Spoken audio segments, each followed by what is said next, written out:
Muy buenos días a todas, todos y todes. Para la Red Iberoamericana Juvenil de Derecho Administrativo y para el Foro de Jóvenes Administrativas de la Asociación Mexicana de Derecho Administrativo, es un gusto estar aquí en esta tercera sesión de nuestro seminario respecto al análisis de distintos criterios en torno a materia administrativa. En esta ocasión nos acompaña nuestra compañera Antonella Strigin, la cual es una querida amiga que nos acompaña el día de hoy desde la ciudad de Buenos Aires. Es un gusto contar con la amplia experiencia y el conocimiento que ella cuenta en distintas áreas. Las y los invitamos a quedarse atentos. Muchísimas gracias. Hola, ¿qué tal? Sean bienvenidas todas y todos ustedes. Estamos muy contentos desde el Foro de Jóvenes Administrativistas, en conjunto con la Red Iberoamericana Juvenil de Derecho Administrativo, de recibir este día, esta tarde, esta noche, a la hora en la que nos estén sintonizando, a nuestra querida amiga y colega Antonella Stingini. Ella es una joven administrativista que nos acompaña el día de hoy desde Argentina y a continuación le haré una breve semblanza para poderla introducir. Ella es abogada por la Universidad de Buenos Aires, es también especialista en Derecho Administrativo y Administración Pública por la Universidad de Buenos Aires, es directora del área de capacitación en transformación digital e inteligencia artificial del Laboratorio de Innovación e Inteligencia Artificial de la Facultad de Derecho de la UBA. También es secretaria del SAI, los sistemas administrativos inteligentes dentro del CETI, en la Academia Nacional de Ciencias de Buenos Aires, posecretaria en el Poder Judicial de la CABA y profesora de grado y posgrado sobre transformación digital e inteligencia artificial en la administración pública en la Universidad de Buenos Aires. Asimismo, es autora de publicaciones nacionales e internacionales sobre transformación digital e inteligencia artificial en la administración pública. Por lo tanto, estamos muy contentos de recibir a esta joven administrativista tan preparada, como se han dado cuenta. El día de hoy nos comenta una sentencia de la Corte Suprema de su país. Adelante, Anto. Muy buenos días, tardes, noches a todos y todas. Muchísimas gracias, Shell y Alfonso, por la invitación. La verdad que estoy muy contenta de poder participar y visitarlos virtualmente. Así que mil gracias. Hoy como adelantaban, les voy a contar sobre un fallo de la Corte Suprema de Justicia de la Nación, que nosotros acá en Argentina le decimos el fallo CEPIS, que es del año 2016.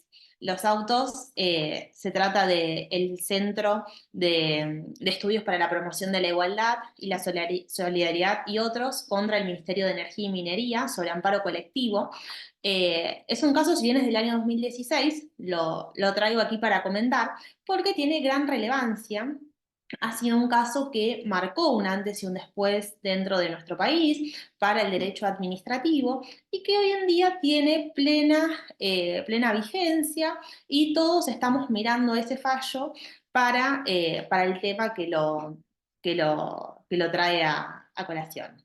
Bueno, ¿qué sucedió en este caso y por qué es tan relevante para nuestro país? Porque se trata sobre el aumento tarifario de los servicios públicos. En este caso, el servicio de gas. ¿Qué es lo que había ocurrido en el caso CEPIS? El Centro de Estudios para la Promoción de la Igualdad y la Solidaridad promovió una acción de amparo colectivo contra el Ministerio de Energía y Minería de la Nación, para que se garantizara el derecho constitucional a la participación ciudadana de los usuarios del servicio de gas, y que se suspendiera la aplicación de un cuadro tarifario que se había implementado mediante una resolución del Ministerio de Energía. Entonces, ¿qué es lo que decía CEPIS, esta ONG? Decía, bueno, hasta tanto que no se haga efectiva la participación ciudadana, no se pueden aplicar este nuevo cuadro tarifario. Y esto tendría la aplicación a la clase afectada, que estaría compuesta por todo aquel usuario del servicio de gas que no tuvo la posibilidad de poder proteger, manifestar o expresar sus intereses de forma previa en una audiencia pública al aumento este tarifario que se había realizado. ¿Qué pasó hasta antes de llegar a la Corte Suprema? En primera instancia, el juez dispuso, en primer lugar, dar publicidad a que se había iniciado un amparo colectivo y se procedió a la inscripción de este amparo en un registro público de procesos colectivos que creó la Corte Suprema. Y luego rechazó la acción de amparo colectivo interpuesta por CEPIS. Obviamente esto no quedó allí, sino que se apeló esa decisión y llegó a la Sala 2 de la Cámara Federal de La Plata, en donde la Cámara, en este caso, declaró la nulidad de esas resoluciones ministeriales que estaban siendo cuestionadas por CEPIS y decidió que había que retrotraer la situación del cuadro tarifario a la existente con anterioridad al dictado justamente de esa resolución, que esta norma se encontraba privada de validez con efectos generales para todos los usuarios de nuestro país. Obviamente también se apela esta decisión de la Cámara Federal de La Plata y llega a la Corte Suprema de Justicia de la Nación. La Corte, en este caso, va a fallar, decide que es un caso en el cual tiene que intervenir, porque considera que el caso tiene que ser analizado porque se encuentra en juego la interpretación de nuestra norma fundamental, que es la Constitución Nacional, y esto también trae aparejado una trascendencia institucional porque por la clase de conflicto que se ha generado y que entran en juego, se comprometen principios básicos del debido proceso constitucional en la tutela de los derechos de los usuarios del servicio y también del Estado Nacional. Entonces, la cuestión a dilucidar por la Corte, si bien es un fallo muy extenso, que seguramente los chicos se los van a poner a disposición para que lo puedan ver, lo que va a estar en análisis principalmente y lo que nos incumbe a nosotros es, ¿tiene que existir o no esta participación ciudadana a través de una audiencia pública de forma previa a la aplicación o a la emisión de un nuevo cuadro tarifario? ¿Qué es lo que dice la Corte respecto a esto? En primer lugar, sobre la necesidad de audiencia previa a la decisión de aumento de tarifas, sostiene que es un requisito esencial para la adopción de decisiones en materia de tarifas. Y esto surge del artículo 42 de nuestra Constitución Nacional, que prevé la participación de los usuarios en los servicios públicos, la democracia republicana y el derecho a la información, y también la ley 24076, que también establece que es aplicable al caso, que establece todo el régimen de regulación del servicio de gas. A su vez, la Corte sostiene que la información, el debate y las decisiones fundadas son partes del proceso de la decisión que se adopta en ese momento. Por lo tanto, por esa razón no es válido, como pretendía el Estado, realizar este aumento de las tarifas fundándose en una audiencia que habían realizado en el año 2005 para, obviamente, una decisión que la iban a adoptar ahora, en el año 2016. Y tampoco podía ser considerada una medida transitoria hasta tanto se celebre la audiencia. Por lo tanto, es fundamental, porque proviene de un mandato constitucional, hacer o celebrar la audiencia pública. La Corte va a delimitar el contenido de esta audiencia en relación a las tarifas y también cuál es el ámbito de aplicación de los usuarios a los cuales va a comprender esta obligación, por así decirlo, de realizar esta audiencia pública de forma previa al aumento tarifario. Respecto al contenido, sostiene la Corte que siempre se debe hacer para el transporte y la distribución de gas, porque son fijados monopólicamente. En cambio, es distinto el caso del precio de ingreso al sistema del transporte del gas, porque acá ya hay una evolución normativa que se ha dedicado a tratar el tema. Por lo tanto, se va a hacer para el transporte y la distribución de gas. Asimismo, bueno, como habíamos dicho, menciona el artículo 42 de la Constitución Nacional, que va a ser la base constitucional, fundamental, que va a tener que cumplirse o satisfacerse para que no se vulneren los derechos de las personas. Y respecto a cuál es el ámbito de usuarios que quedan abarcados por esta decisión, la Corte, bueno, ¿qué es lo que, por dónde enfoca esto? No va a comprender a todos. La Corte tiene un antecedente sobre amparo colectivo, que había sido el caso Alavi, entre ese principalmente en nuestro país, después ha habido otros, pero donde ha delimitado cuáles son los requisitos que se tienen que dar para que se trate o se aborde un amparo colectivo, un proceso colectivo o un amparo colectivo. Entonces, lo que había dicho la Corte en este precedente Alavi, que también vuelve a replicar acá, es que tiene que haber o existir intereses individuales homogéneos.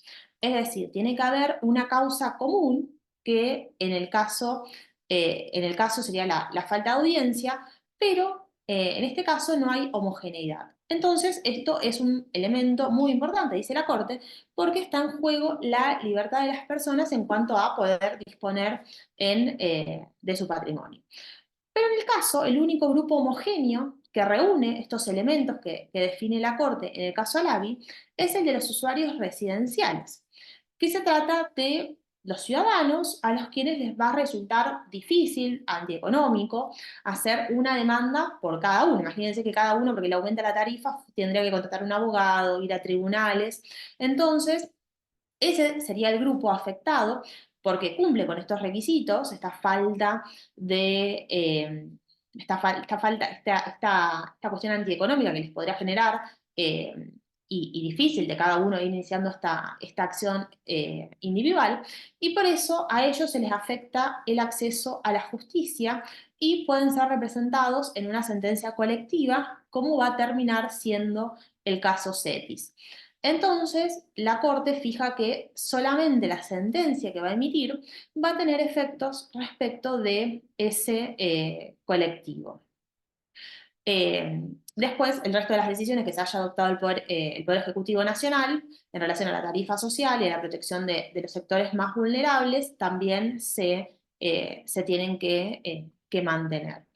Y otra de las cuestiones que también delimita la Corte y se mete a analizar el tema de la división de poderes, es decir, cuál es la competencia de cada uno de los poderes en esta fijación de tarifas. ¿Qué le corresponde al Poder Ejecutivo? Bueno, le corresponde justamente fijar las tarifas y la implementación de la política energética de nuestro país. Voy a tomar un juguito mientras tanto, así mientras seguimos charlando.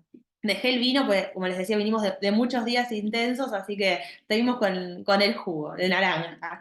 Pero bueno, entonces, Poder Ejecutivo, anda y vos sos el que fija las tarifas, es tu facultad, y también la de implementar la política energética. ¿Qué le corresponde al Poder Legislativo? Le corresponde la determinación del marco regulatorio general de la materia y de las facultades tributarias.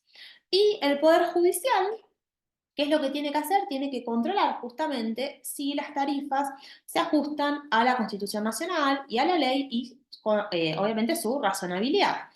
Sostiene la Corte que no se tiene que inmiscuir o sustituir al legislador, ni mucho menos definir la política energética, porque no puede fijar porcentajes de tarifas ni dictar sentencias con efectos generales sin determinar previamente una categoría de afectados que sea homogénea.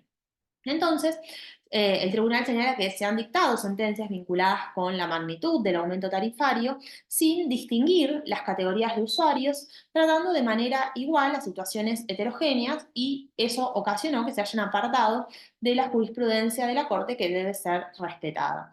Por eso circunscriben a los usuarios residenciales y no al resto de los usuarios. Eso respecto de la mayoría de la Corte. Obviamente cada juez también va a hacer sus comentarios, va a ir resaltando aspectos, y una de esas ampliaciones que van realizando los jueces, que me parece que es importante, que podemos mencionar, es el del doctor Maqueda, quien va a hacer bastante énfasis en la necesidad y la importancia de la audiencia pública, que, como ya habían dicho anteriormente, reconoce este raigambre constitucional, sostiene que es un derecho que tiene todo ciudadano, que está reconocido en nuestra Constitución Nacional, y que todos los usuarios y consumidores, sin distinguir de categorías, nos dice el doctor Maqueda, tienen que formar parte de la audiencia pública, que tiene que realizarse de forma previa a las decisiones en materia tarifaria. Y es muy categórico, obviamente va a coincidir, porque es por unanimidad, que se sostiene o que se declara la nulidad de estas resoluciones que aplicaban el cuadro tarifario, pero también sostiene que, y algo importante sobre la participación ciudadana, es que no es algo naif, por así decirlo, que la participación de los usuarios en un servicio público no se satisface solamente con la notificación de una tarifa que ya haya sido establecida, porque eso fue uno de los argumentos que se puede decir, bueno, yo te notifiqué, te envié la factura. No, no, eso no es la participación ciudadana, es algo más. Porque nuestra norma fundamental no dice eso, sino la Constitución lo que busca, o el objeto de la Constitución es poder garantizar la participación ciudadana previa en instancias públicas de discusión y de debate, y ese aporte justamente tiene que ser ponderado por el Poder Ejecutivo cuando fija el precio, o mejor dicho, cuando fija la tarifa del servicio de gas. No es que solamente porque te notifique y te diga cuánto va a salir, eso es suficiente, sino que tengo que involucrarme y tratar de lograr esta participación mucho más activa. De hecho, es una de las pendientes que tenemos en nuestro país, porque este caso del 2016, si bien marcó un hito, un puntapié hacia dónde vamos, de esto de garantizar esta importancia de la audiencia pública, lo cierto es que después en la práctica no ocurre o cuesta un poco involucrarnos. Pero bueno, ahora lo cerramos. Entonces, ¿cómo culmina esta decisión de la Corte? Que por unanimidad sostiene que para la fijación de la tarifa de gas, la audiencia pública previa es de cumplimiento obligatorio. Así va a confirmar la sentencia que había sido apelada en cuanto declaró la nulidad de las resoluciones del Ministerio de Energía que estaban siendo cuestionadas. Circunscribe esta decisión al colectivo de los usuarios residenciales, y sostiene la Corte que respecto de los usuarios residenciales, la tarifa va a tener que retrotraerse a los valores vigentes previos al aumento que había sido dispuesto por esas resoluciones que se terminan invalidando.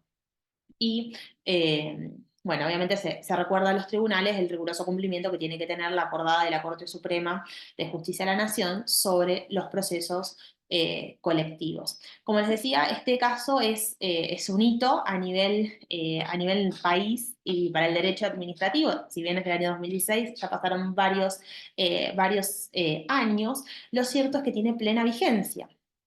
¿Por qué? Lo que no les conté un poco el contexto en el cual se da cuando asume Mauricio Macri, en el gobierno anterior, no, el anterior, en el año a fines del 2015 que asume, este caso del 2016, en el cual va a cambiar la política energética, empiezan a querer aumentar los servicios públicos que están subsidiados, y ahí fue donde se largaron directamente a hacer o a implementar los aumentos tarifarios sin respetar este paso previo de la audiencia pública. Obviamente con todo esto imagínense que fue una repercusión inmensa, tuvieron que retrotraer todo, y cada aumento tarifario que querían hacer en un servicio público lo iban haciendo con una audiencia pública. Lo que yo les decía del impacto que tiene en la sociedad es que no hay un involucramiento activo por parte de la ciudadanía en participar, ir a las audiencias públicas. Lo cierto es que en el CEPIS, del año 2016, eran todas las audiencias presenciales, entonces eso se complejizaba aún más porque las personas teníamos que trasladarnos, los lugares donde se hacían las audiencias públicas no eran cercanos, se hacían en el horario laboral, entonces por cuestiones de educación, laborales no se podían asistir. Entonces era un impedimento o era un escenario cuando pasó CEPIS. Obviamente eso a lo largo de estos años, pandemia de por medio, la transformación digital llegó al Estado y hoy en día las audiencias públicas se están haciendo de forma virtual.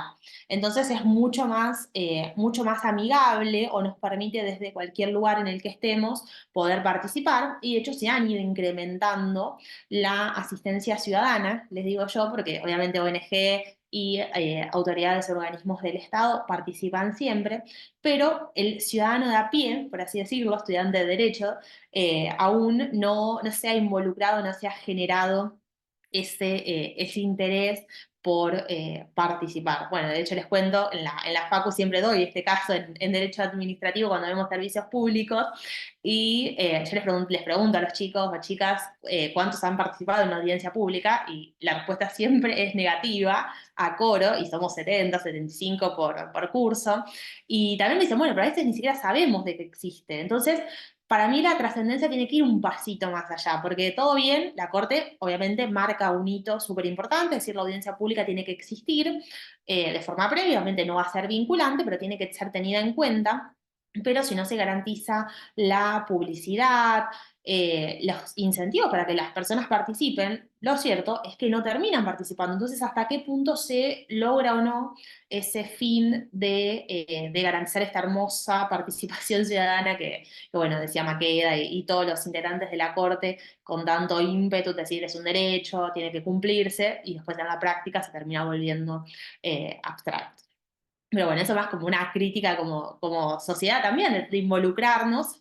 Yo en nuestro espacio académico siempre digo, bueno, sumémonos, porque imagínense que si nosotros estudiantes de Derecho no nos involucramos y no participamos, ¿qué queda para mi mamá, mi tía, mi papá, que no van a llegar nunca ni siquiera a enterarse? Entonces creo que está bueno para que nosotros aportemos y hagamos que un fallo no quede solamente en una hermosa sentencia, sino que también pueda ejecutarse en la práctica, que siempre es lo que más nos cuesta a los abogados y abogadas. Pero también ha tenido un impacto positivo dentro del Estado, porque ahora, como les decía, cada vez que quieren hacer un aumento tarifario, el fallo CEPIS es como nuestro gurú de la administración y siempre se realizan las audiencias. De hecho, bueno, tuvimos un nuevo cambio de gobierno otra vez el tema de la política energética, de hacer modificaciones, cambios. Y bueno, ya se convocó ahora para el 8 de enero la audiencia pública para aumentar las tarifas del servicio de gas y se ha convocado, en la misma resolución que convoca la audiencia, se cita el fallo CEPIS. Así que imagínense que lo observamos y lo vemos todos el caso.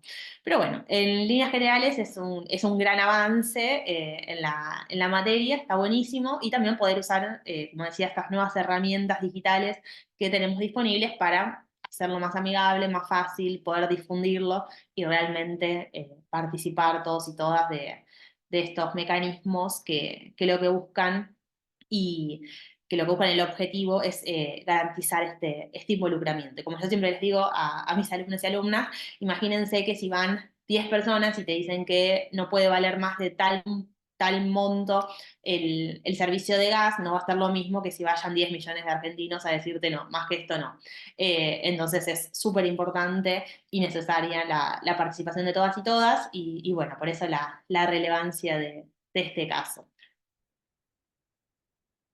Muchísimas gracias y, y bueno, espero que les haya generado interés y que quieran ir a leer el fallo CEPIS. Pues muchas Muchísimas gracias a gracias. ti, Anto. Adelante, No, Jorge. continúa, Shel, por favor. Gracias. Bueno, es que nos entusiasmó mucho la presentación que nos acaba de dar Anto.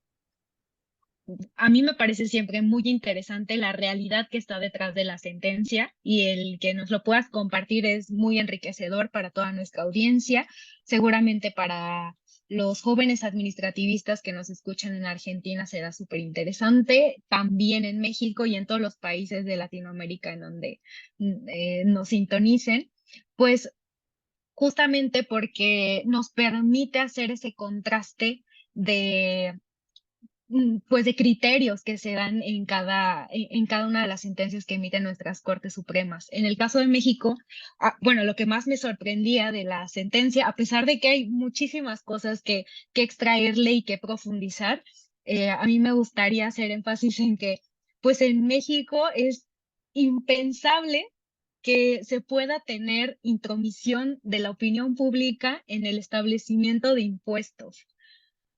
Vaya, en materia fiscal, estamos de acuerdo con que en este caso no se trata de un impuesto como tal, pero sí se trata del pago de un servicio público y en donde hay cabida para la participación ciudadana, para que opine al respecto y que además, como la propia sentencia lo establece, que se tomen en consideración las opiniones que ahí son vertidas, porque vaya, el derecho no se agota con expresar la opinión de cada cual, sino con que el órgano administrativo debe tomar en cuenta todas esas opiniones para los resultados finales. Pero bueno, a mí me sorprendía mucho porque, pues, es de verdad para nuestra realidad es complicado vislumbrar una participación ciudadana más allá del debate que se da en el Congreso con el establecimiento de cada uno de los impuestos que están destinados para los servicios públicos en términos generales, porque en mayor medida pues rige la libre competencia. Pero es sumamente interesante lo que nos comparte, Santo. Muchísimas gracias por estar aquí con nosotros y por compartirnos tus conocimientos. Yo, igual que Shell, me quedo asombrado en esta parte respecto a la importante que juega, en este caso, la participación ciudadana en general en el establecimiento de este servicio. Sí ha habido intentos en México al respecto, pero son muy contados y no han tenido los resultados que tuvo en el caso como por ejemplo de Argentina. Hay dos casos muy importantes, que es en cuanto al servicio de transporte público. Uno es en cuanto al aumento del metro, creo que fue más o menos ahí por 2017, donde para justamente el incremento de 3 a 5 pesos mexicanos del boleto de metro, hubo una serie de encuestas al respecto. Sin embargo, muchas personas acudían al metro para ser consultadas y resultaba ser que no encontrabas a las personas que hacían las consultas. Realmente fue muy pocas las personas que fueron encuestadas a comparación del número de personas usuarias. El otro, que fue creo que a inicios, mediados del año pasado, que fue el incremento de la tarifa del transporte público de pasajeros, llamémosle autobuses, para hacerlo más general, si no sé mal, 7 a 8 pesos, pero en este caso fue muy particular porque únicamente hubo meses de diálogo con las personas dueñas de las compañías. El precio se establece vía decreto de la persona titular de la jefatura de gobierno de la Ciudad de México, pero justamente no consultaron en esta ocasión a las personas usuarias. Resulta muy interesante esta vinculación. Y traigo también a colación un caso muy aladito de Argentina, que es el caso chileno. Todo lo que fue la creación de la nueva constitución también inició por una cuestión ahí del incremento de tarifas del metro, si no estoy mal. No sé, y eso sí lo dejo a reflexión. eh, yo estudié la especialidad en Derecho Constitucional y una de las últimas obras que consultamos en la clase de Derecho Parlamentario fue de Roberto Gargarella, El Derecho como una conversación entre iguales. Veo en esta sentencia súper a profundidad este pensamiento crítico de que la participación ciudadana no debe delimitarse, sino debe estar presente en todos los ámbitos. Normalmente nada más lo asociamos cuando hay, por ejemplo, un plebiscito, un referéndum, tal vez una consulta previa de personas con discapacidad o personas de comunidades indígenas o afromexicanas a la creación de leyes, pero no solamente se limita a esto, sino ampliarlo más y la esencia o la importancia de esta sentencia, como nos comentaste, Anto, trasciende no solamente a Argentina, sino yo creo que también permea a toda la comunidad iberoamericana, que es la más cercana. Eh, Sorprendente y vale mucho la pena analizar esta sentencia en casos de derecho comparado. Sí, la verdad que sí, es súper interesante y está bueno para poder compararla también y analizarla con México y otros temas jurídicos.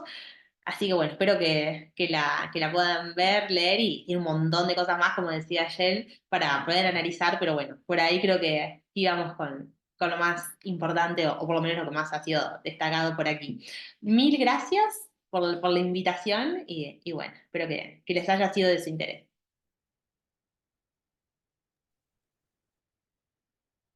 Muchas gracias a todas y todos quienes hoy nos acompañaron. Por favor, déjennos aquí en los comentarios casos similares que hayan tenido en sus países, alguna duda, comentario, alguna sentencia similar o casos similares que conozcan tanto de Argentina, Colombia, Perú, Chile o incluso del propio México.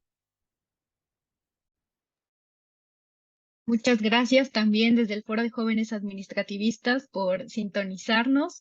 Muchas gracias al presidente de la Red Iberoamericana Juvenil de Derecho Administrativo, a Anto, por explicarnos hoy un poco sobre servicios públicos, por la cátedra que nos ha dado y pues invitarlos también a consultar las demás sesiones que hemos grabado para todas y todos ustedes y esperamos sean de su agrado. Esperen las futuras sesiones. Estamos muy contentos de iniciar este nuevo año con exposiciones tan interesantes y también agradecer al doctor Jorge Vargas Morgado, el presidente de la Asociación Mexicana de Derecho Administrativo, por el apoyo brindado. Hasta luego.